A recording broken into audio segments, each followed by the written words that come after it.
Well, hello there. So today we're not going to be talking about an old video game, but about productivity software.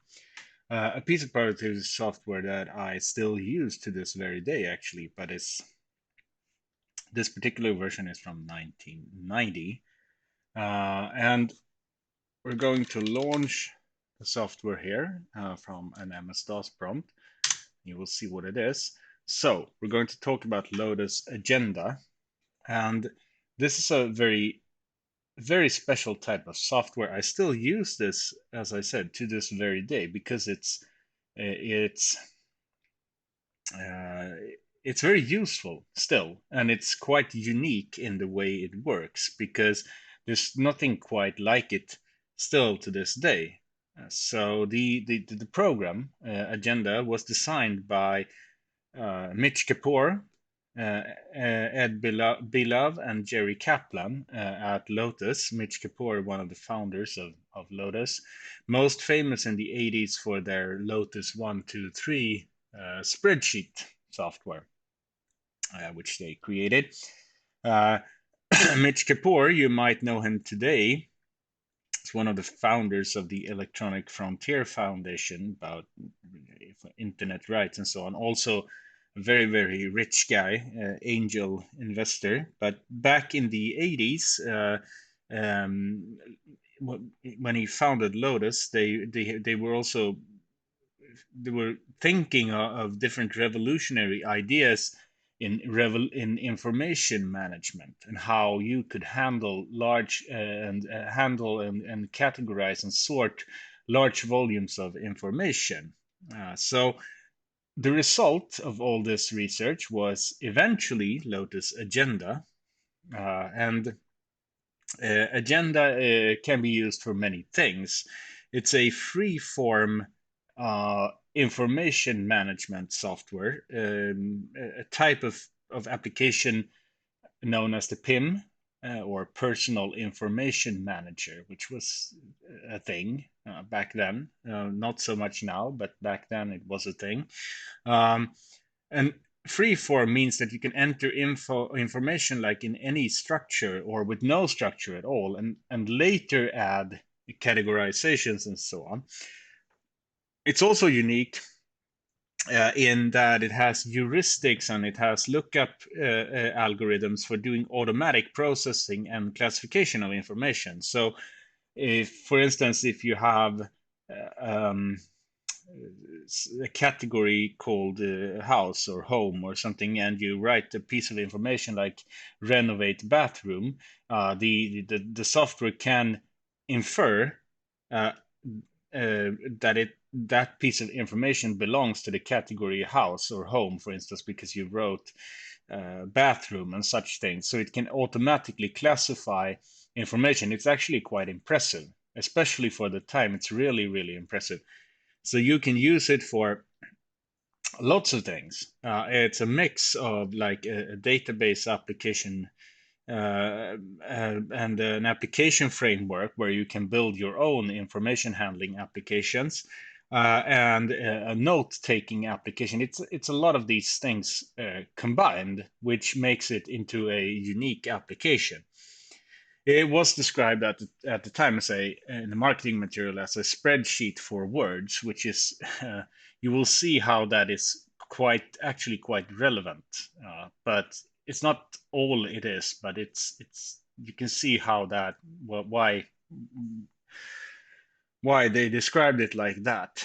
So uh, version 2.0 B, which I have here, is the last version released in 1990. This is the last version of Agenda before it turned into a different application running only on Next operating systems and eventually into Lotus Organizer, which is a completely different concept. But so this is the last version released, which I am still using today. But you can see here that if you press F3, it is delivered with, like, one of the complaints with version 1 was that it had it's a very advanced application that takes a lot of, like, you can do a lot of advanced stuff with it.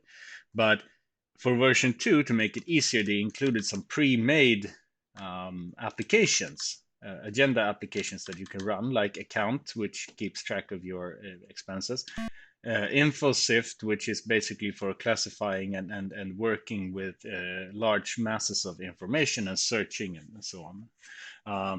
People is your basic basic contacts list. Planner is for planning your to-dos, so on, or projects or whatever. So you have a bunch of pre-made ones here, but you can also create your very own application. But they included these in the version 2 because to get people started, so you can use it for some primary use cases. But just to get a feel for it, we're going to start our own agenda file here. We're going to call it test or something, and you can give it a description like this, and it will create this. This is the start picture, and it works with a bunch of different things like sections, which are sections on a form for information entry. So a section is a section of notes, for instance, a list of things you can enter. What you enter is called items, and items are textual data that you type in. You have a thing called categories, which are classifications of information. It can also be hierarchies with inheritance. So child categories can inherit information items from their parents, for instance. So you can have like hierarchies of classifications to sort, arrange information in different ways. And seeing as it's freeform, you can either start by making the categories first, or you can enter the information first and then try to categorize the information and work with it in different ways, and also view it in different type of ways and compilations. So it's a very powerful tool. Some third-party solutions are, for instance, for tax management, and there's invoicing that was released by third parties and so on. So you can do a lot of things with Agenda.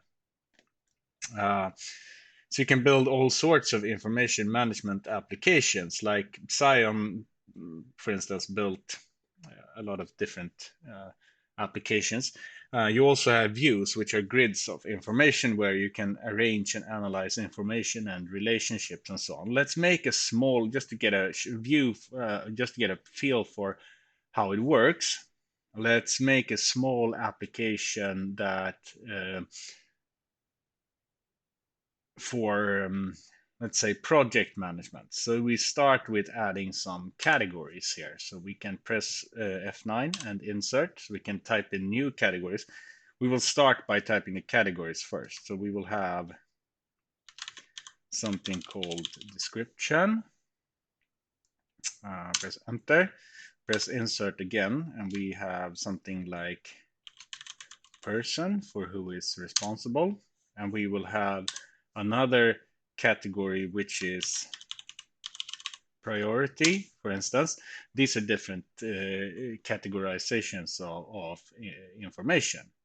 Like, okay, so this is now we can go back to the here we go. So now we have an initial section. So now we can create a new section. We can do that by pressing, we can also put it under the initial section. It doesn't really matter, but we press F10 for the main menu. Here we go. And we go to the view, and we can press enter and enter. So we can add a new view, meaning a new grid. We call this view projects. We can go in here and set the sorting, so we can sort on, we can select a category here to sort on. And this is interesting as well, because we want to sort in, and now we have created a category for this information. Remember, we created a bunch of categories, so we can press F3 to select one, and we will sort on priority. We're done. You can sort in different ways. You can enter a lot of information here, like you can hide inherited and so on and so forth, have a maximum number of items. There's a lot of stuff that you can do here. You can add view protection. There's also a different type of views. There's standard, which is information entry, and there's datebook, which is like a calendar. You can also add, so now you would have a section head, which is the main entry. So you can have a section head here. So I want description, person, and priority. I don't need that. I need description only as the head. So here we go. We enter that and we are done. You can see now that we have a new view where we can work. We can also reach it through the view manager, which is F8. You can see we have a view called projects here, for instance. Before we start, I'm going to type in, let's do the F10 menu, and we go to view, which is always the active view. There we go. And we go to columns. So we want to add a new column. And a column is a classification. Remember, this is one of the classifications. And now you can see that we can either create a new one in this view specifically, or we can pick one that we can have across all. So we have this called person, for instance, and this is in a standard format, and we have a width of 20 characters. Insert in all sections, doesn't matter in this view. So here we go. You see this gets linked to this note item. So we add another column. We can do the same thing again. So we go here, we go to the view, and we want to add another column here. And let's call it, this was what I call priority. And now it's going to start sorting on this as well. So now we also change this to category type. And you can see here, pressing space, it's numeric. And you can set all of these things. We have 0 decimal places. You have a lot of things here. We will not count the total of those. You can have that. I will show you later. So we have the width. You can count different things on numerical columns. You can also set sorting patterns and so on. So let's have a width of 1 for priority. So you have priority, and this is a numeric field. You can see that with a little dash sign up on the right. So now we can start entering projects. You do that by going to the leftmost. The section head is always where you enter notes, and then you have other linked columns. Yeah, so you can see this later. Now let's say we put in before we start entering data here, you can also press the Alt key to see here you have a bunch of different search options. You can run macros. You can run. It has a lot of interesting options here, where also upon insertion you can run different types of logic to format or to check some other value of some other column to validate data and so on upon entry. So you can build like a complete application logic in this. The application itself was praised in InfoWorld when it was released for being a very versatile, very powerful application. However, it was a bit too complex for its own good. So the reception was that, you know, it has only the quick guide itself is like a complete book by itself, and then you have like the 3 or whatever it is, 400 or whatever page full manual for dealing with all the intricacies of the application, all the kind of searching and filtering options and so on you can do. So, and also linking, you can link views to each other, you can link fields between different views and business logic and so on. So you can build like complete applications as well. But so hence why they also released version 2 with some pre-made setups, like the most common ones, like the planner and the agenda. But also you can create your own use cases, and it can be used for the common things, so like agendas and to-dos and project management and so on. Things that you want to keep track of, but then you can, seeing as you can add categories anytime to information. Also, a category is not displayed in the view, but just for categorization, you can like sift through information and handle it in different powerful ways, so to speak. So it's based on a bit of a different approach. And also the automatic assigned. You also have the rules-based assignment, which is possible to, like I said, like adding conditions and actions to information entry on different columns.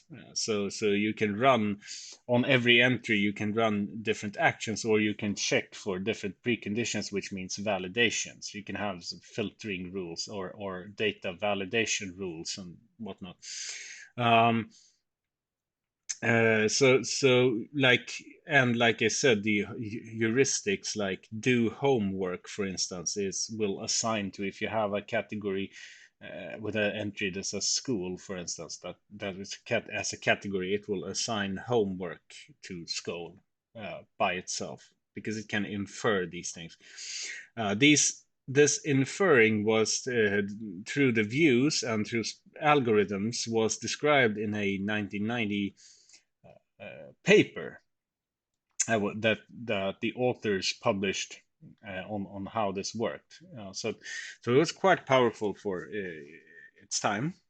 So it retailed for 395 US dollars in 1989, which was a substantial investment, but you could do a lot of things. Then there was also third-party applications or agenda files that you could purchase from companies like Psion for additional money, or you can set up your own solution. But it wasn't. It was an investment, and it was so much more than just a regular note-taking or agenda application. So it was a bit difficult to use. But like, let's try this out. Let's add like. So we'll start typing a note here with customer. Maybe this is something we should do. We give it a priority of 1 because that's okay. And now we will add a new, you see, this will now be a new subcategory. So the person, we can press F3 and we see that we have no persons. But now so the categorization is now only person, but now it wants us to specify a further classification here. So in this follow-up column. So let's say we have a guy called Ralph, and this will become now typing. We can add, you can also add notes, which you can also search through. So you can press F5, and now we can have a longer, because you have a maximum length on the items on the most left-hand most side. You can see how this is a spreadsheet for words, by the way, but based on the views. But like in this, this is a full-on text editor. So here we can write longer notes. So we can write like, customer should not be called after, I don't know, 9 p.m. maybe. As an additional note, like this, and then we can go back and we save these changes. So now if you press F5, sorry, I selected.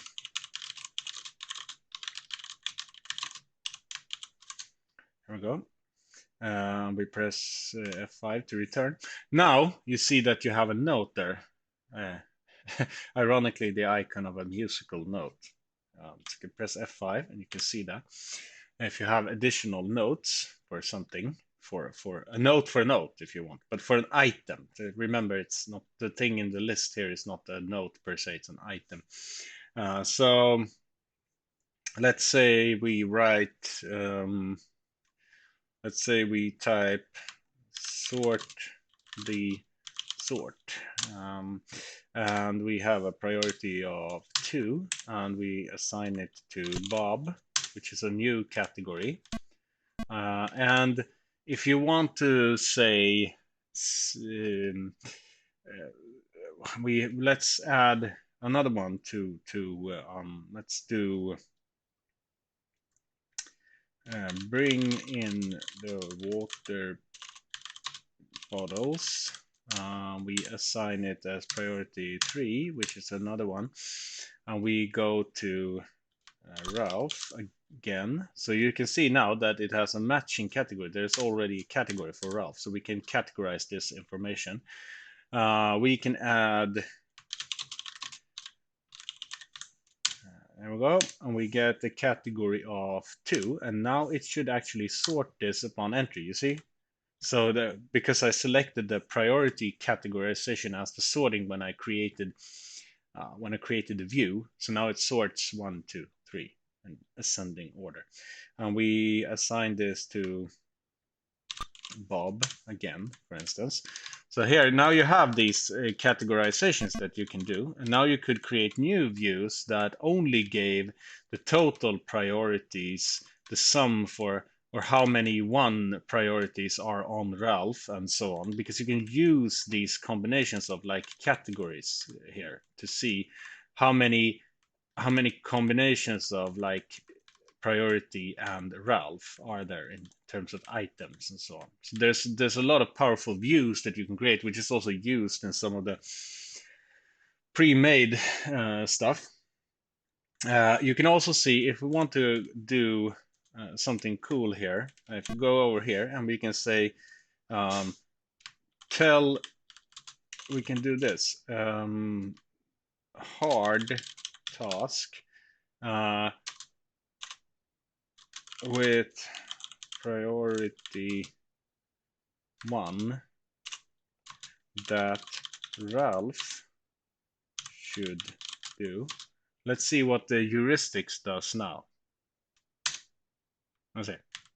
You see here it sets it per automatically. It could infer that it's supposed to be assigned to Ralph. So it inferred that category. However, it didn't understand priority because it was spelled with a small p. You can, when you do a category, or you can say alternatives as well in the category manager. So you can say that it's also okay with, if you go to the category manager and you look at, here you see children, by the way, from person. If we go to priority and we go to F2 to edit priority, we can edit the name, but I want to see the properties of priority. You see here you have the name of it, and you can also add a note to it. But the properties are, you can have special actions here as well. When items are assigned to this category, you can see like different special actions that can be done when it's, so every time it's assigned to this item, every time it's classified as something, it's discarded, for instance, then it's removed from the list. This is good if you have like a done pile or something.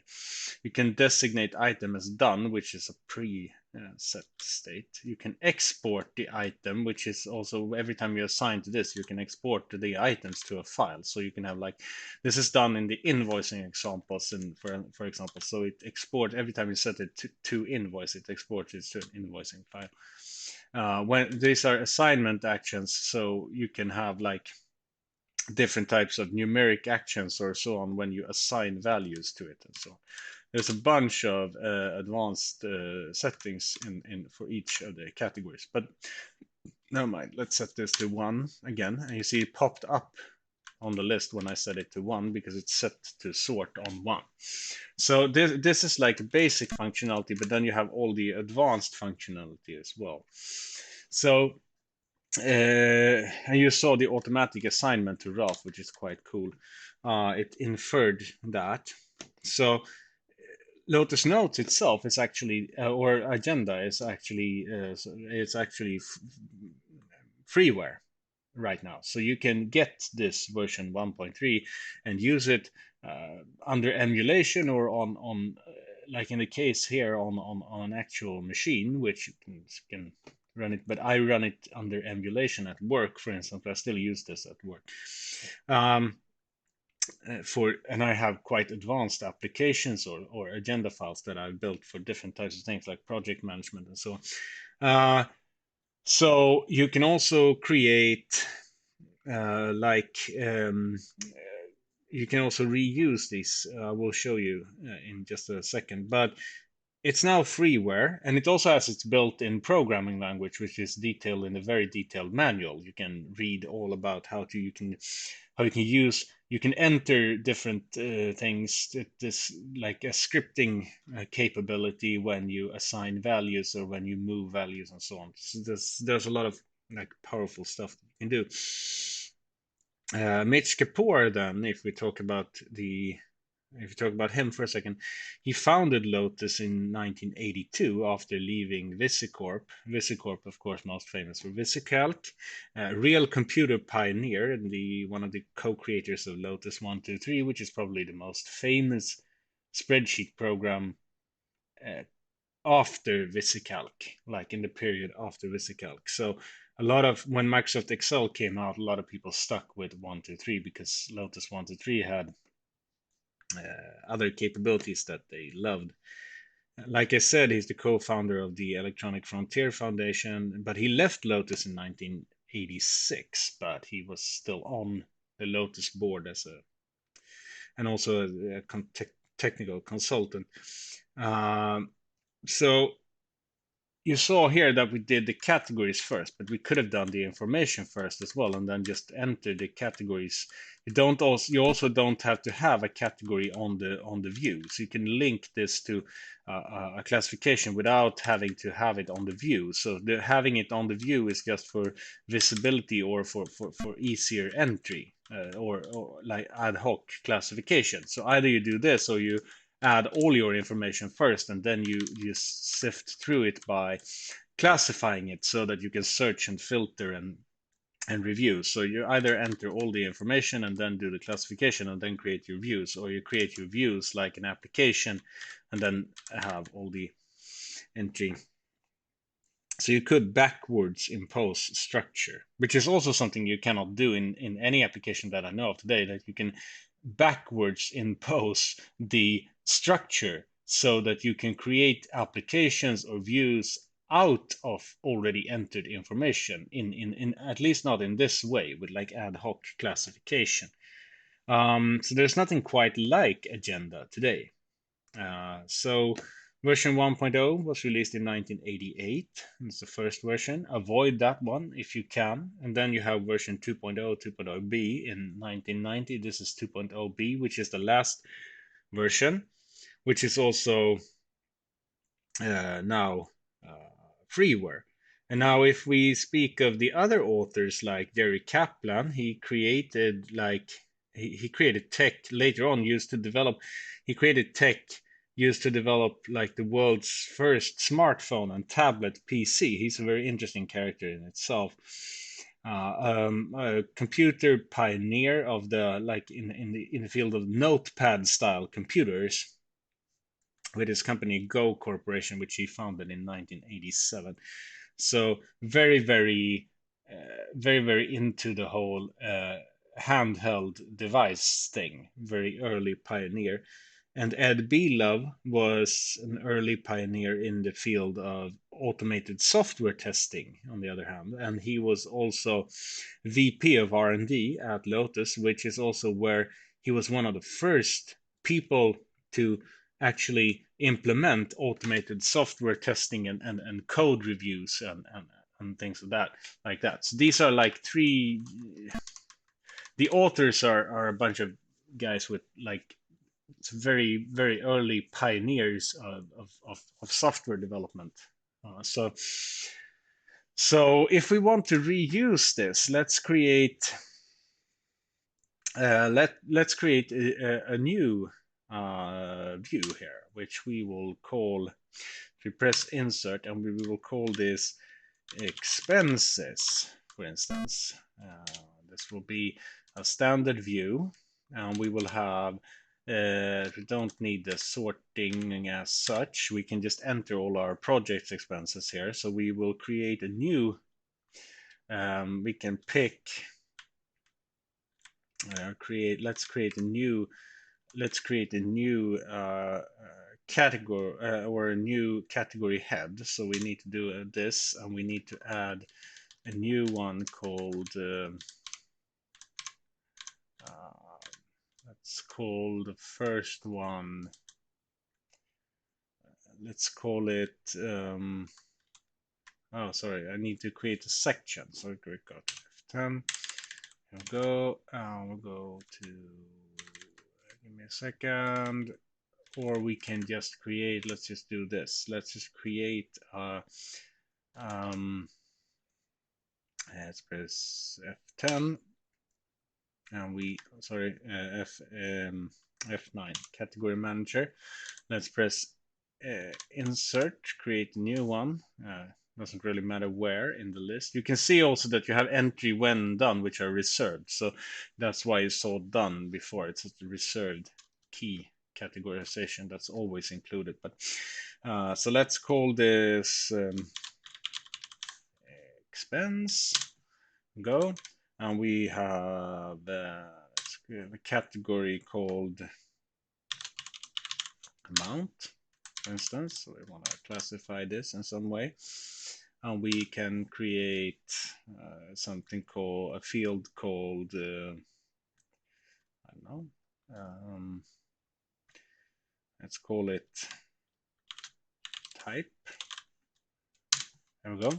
Now we have a bunch of categories, and we press the view manager on F8, and we can press insert. We can create a new view. We call it expenses, and we have no sorting. We add the sections. We want to select the section head, which is the leftmost element, and that is expense. That will be our note, and we will have, wait a second, before we do that, let's check the category management. Okay, we had amount. I was unsure.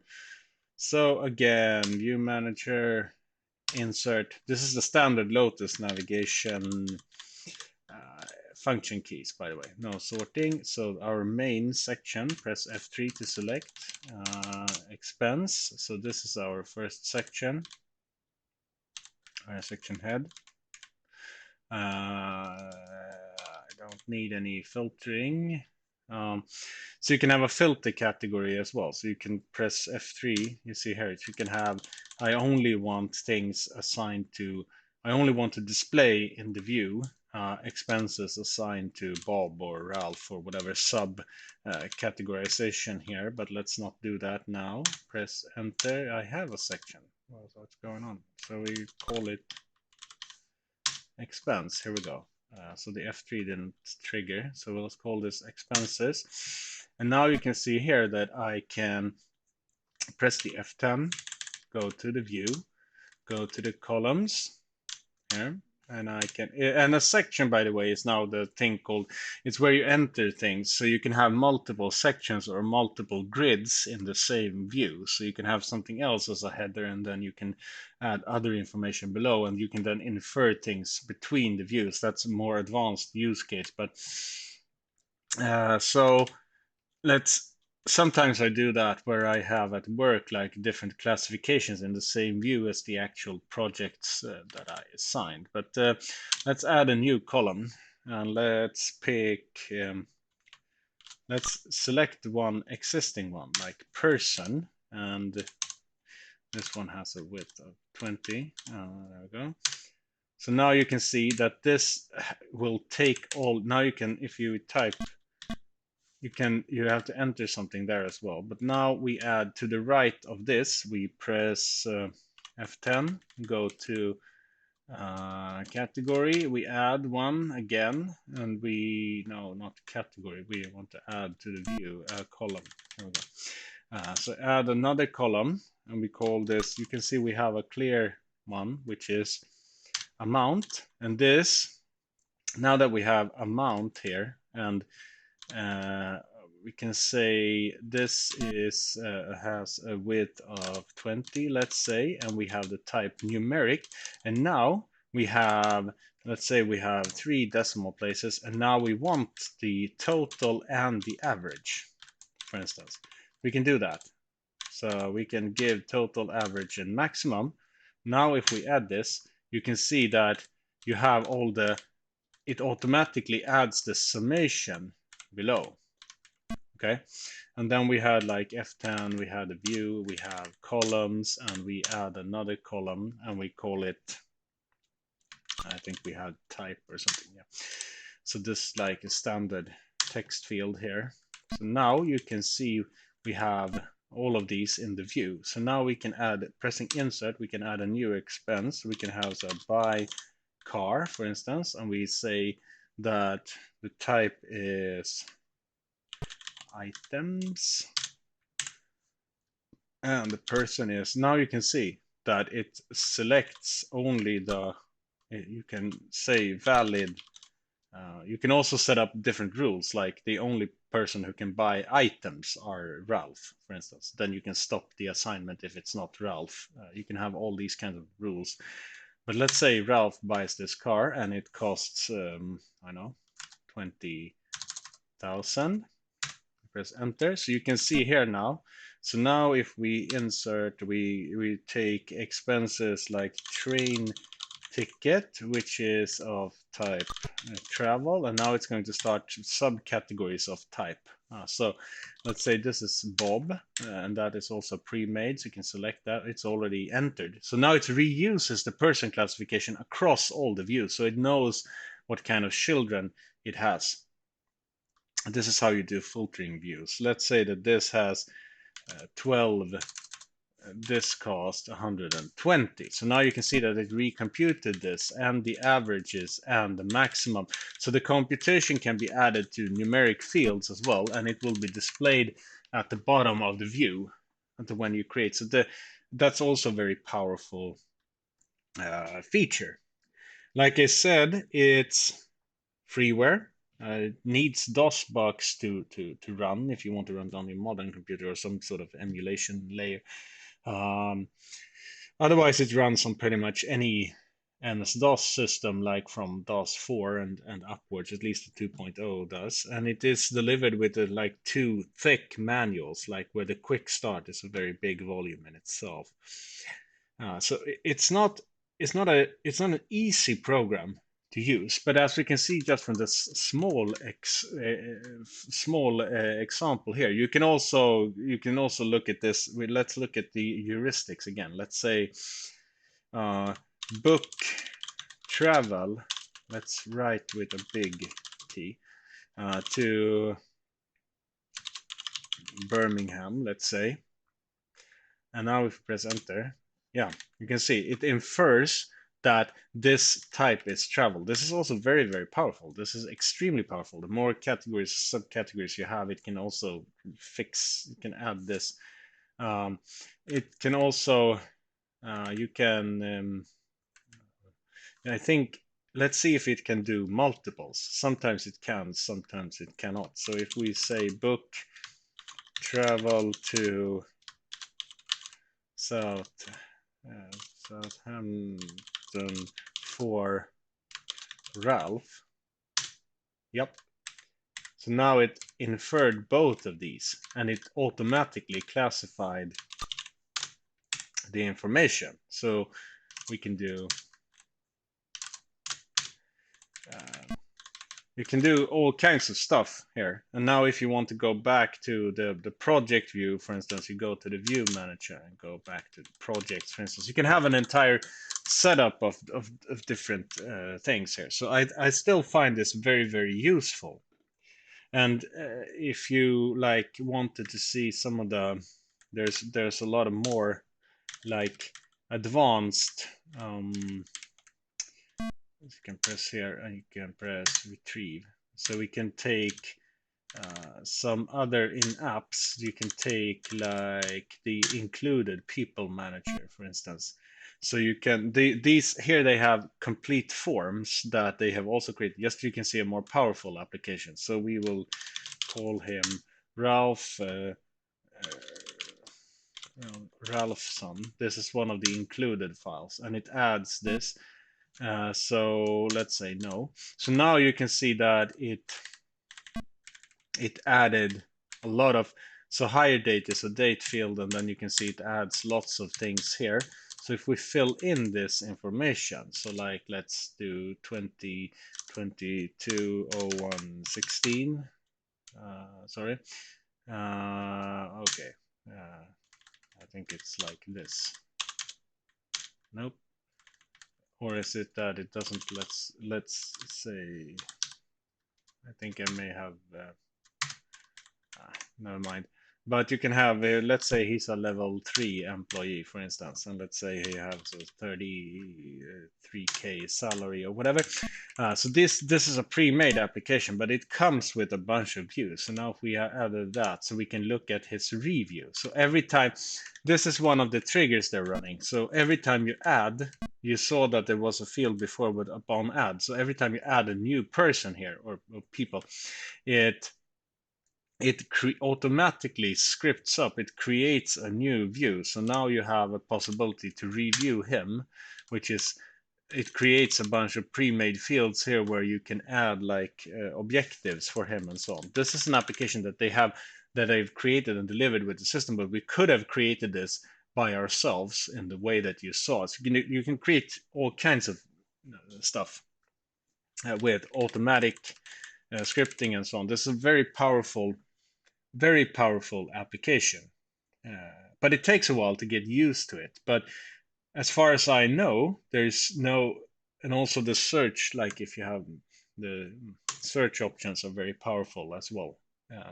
But there's literally nothing I know of like it on the market today. So I would love to have a modern version of this type of like free form information management, and but in this mix of like database and categorization and note or item entry. But I haven't found any modern alternatives, so I still use, like I said, Agenda at work today for different types of like data entry and for analyzing data across like multiple dimensions. So one of the one of the all-time classics of software engineering and a very, very innovative idea, and well worth the quick look that we had here today. But I think that sums up this quick look. If you're interested in trying Agenda, you can, as it's freeware, you can easily find it online, at least version 2.0b, and the manual can also be found. It has been archived and scanned, so you can find that online if you want, including the quick start guide. And I really recommend giving it a try because it's a different way of working with information, but it's very, very useful. It's quite handy, so to speak. So that was a look on this rather innovative and unique application, which I think is a big part of PC history that sadly was didn't get more expanded. It later on went into what was later Lotus released the Lotus Organizer, which is a completely different concept, which is based on like a Filofax graphical design, which is more of a to-do and calendar application to replace Agenda. That was much better received. Agenda was, like I said, perhaps a little too complex for for its target audience and a little bit esoteric, but it's a great, interesting, and powerful software application. So very interesting. So I hope you liked this little quick overview, and I'll get back with more content soon, maybe more applications or productivity applications. We'll see.